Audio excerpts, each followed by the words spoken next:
Hi guys, welcome to another video, and today, as I promised, that I'll be uploading videos that is helpful, that will be very helpful to all the home-based moms and for them to learn from with. Okay, so ang topic ko ngayon ay mga business realization ko last year. Okay, kasi last year guys, I decided to, sabi ko, gusto ko na talagang kahit papano i-increase yung sales ko sa aking small home business, okay?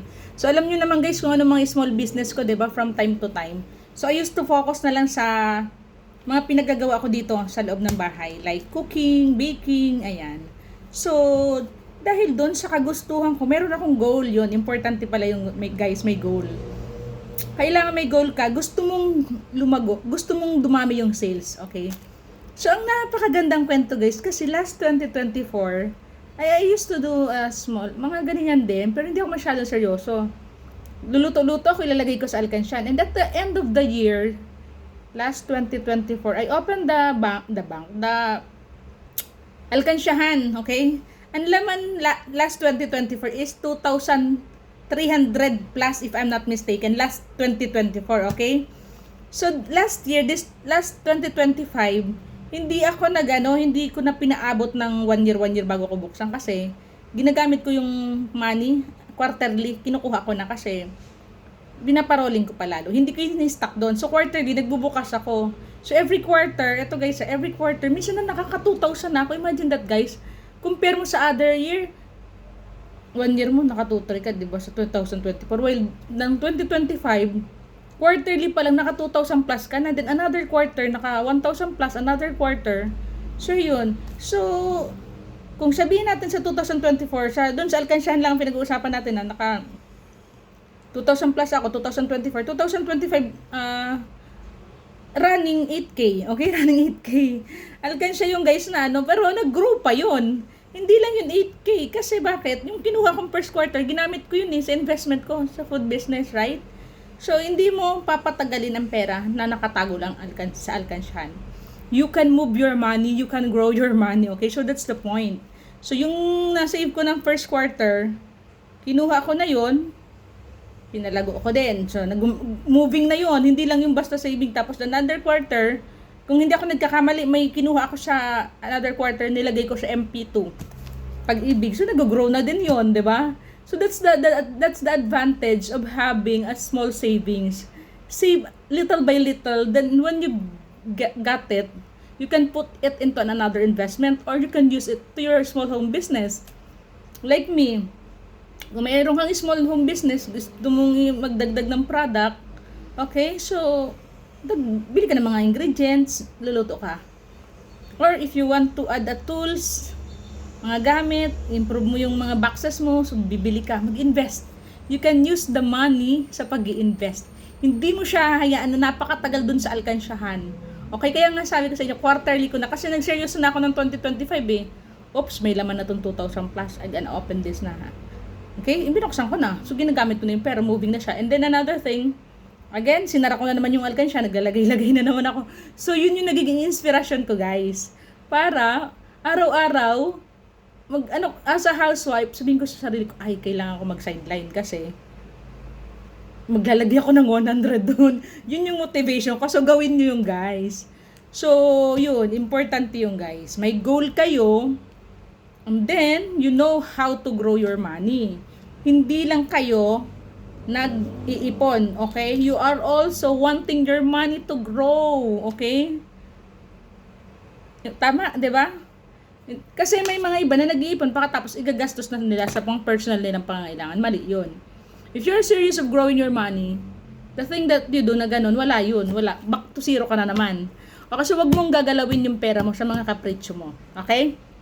Yung pera na inipon mo, papalaguin mo yun. Ibili mo yun ng kung anong pwede mong mapapakinabangan sa business. Like gusto mo magpalit ng bagong steamer na medyo malaki. Okay? Gusto mong bumili ng bagong kaldero, bagong kawali. So, ayun yung guys, nakakatulong yun, di ba? So, take it from me guys, ha? You have to use the money that you have saved to another investment, okay? And then, ayun, important yung guys, be very patient kayo in everything that you do. Maging pasensyoso tayo. Kahit may mga tao, yun, lesson learned ko din yun, ha? Maging pasensyoso tayo. Kahit yung mga tao, sobrang sobrang stressful na, sobrang ano yung anger provoking na yung ibang tao, maging mabait pa rin tayo. Okay? Kasi nandyan yung sisingilin mo, pahirapan yung pagsingil. So, okay lang. Kasi kahit paano kumikita naman tayo sa kanila, pero nauutang nga. Pero okay lang yun. Maging mabait tayo. Okay? Kasi customer pa din natin sila. Maging mabait tayo, maging tawag ni gentle pa rin sa pagkikipag-usap. Iwasan natin yung maging arrogant. Last time may nakadil ako na isang tao, napaka-arrogante. Pinagdasal ko na lang kay Lord. So, napaka-arrogante. Hindi tayo dapat ganun, okay? Kahit gaano ka-stubborn na yung kausap natin, dapat manatili tayong mapakumbaba. May pagrespeto pa rin sa kapwa. Okay? Para maiwasan yung away-away sa mundo. Kasi napakarami ng away sa mundo. Huwag na tayong dumagdag. Okay, so yun ha. And then another thing is, be unstoppable. Okay, may mga taong nai-reject tayo. So sabihin na hindi namin gusto yung product mo, hindi namin, parang ayaw nila ikaw i-support. But hindi ka pwede mag-stop doon, okay? Kung ano yung goal mo, tuloy-tuloy ka lang. Oh, ay may case nga last year na, ay yung iba kong sinusuplayan, ayaw na kumuha, okay? Tapos yung sinusuplayan ko, ganito na lang ako, nalungkot ako. Pero yun na nga, pumasok sa utak ko, ay, kailangan kong mag-marketing. Marketing ako, talk to people, hanap ako ng mga tao na pwede kong makausap. Ayun, dumami na naman yung sinusuplayan ko. So, marketing is the backbone of business. Kailangan, small home business lang naman sa akin, guys. Libangan ko. Kaya ginagawa ko ito kasi inspired ako dun sa 100 pesos na tinatago ko tuwing tawag nito, nakaka-collection ako ng sa kanila. So, yun yung inspiration ko, yung 100 pesos. Kailangan makasingil ako. Okay? Kailangan makahanap ako ng maraming susuplayan para maraming 100 pesos. Diba?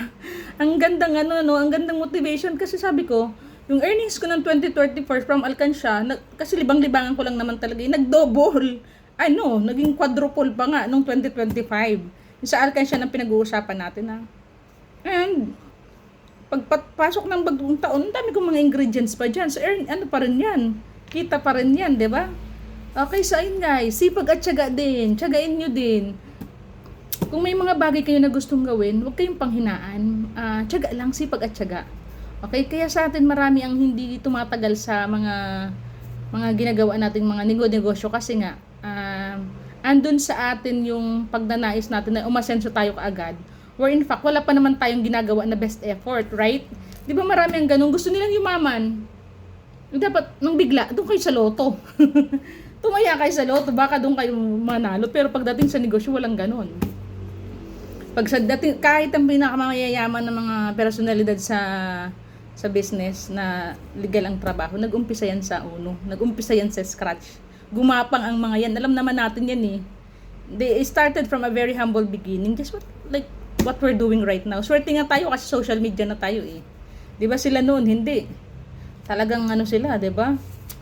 Kaya bumilib ka lalo doon sa mga taong nauna sa atin na wala pang social media pero napalago nilang kanilang negosyo. Okay? Tayo social media na lang ang labanan, 'di ba? And then another thing that I have learned, you have to listen to people na gusto i-improve your products and services, okay? So okay lang yun na magsabi, Pearl, kailangan mo ng ganito. I-consider mo, jot down mo, Pearl, kailangan mo ng ganyan kasi jot down mo yun kasi makakatulong yun sa'yo at kaka-improve yun ng product mo. Huwag tayo maging arrogante. Tanggalin natin yung pride. Kapag may mga tao na nag-a-advise sa atin para sa ikabubuti ng negosyo natin, give them a credit, okay? So, ilista mo yun tapos, ipag-isipan o gawin mo kung sa tingin mo talagang makakatulong, right? And then those people na nire-reject yung mga product natin, huwag nating isiping negative, gawin natin positive yun.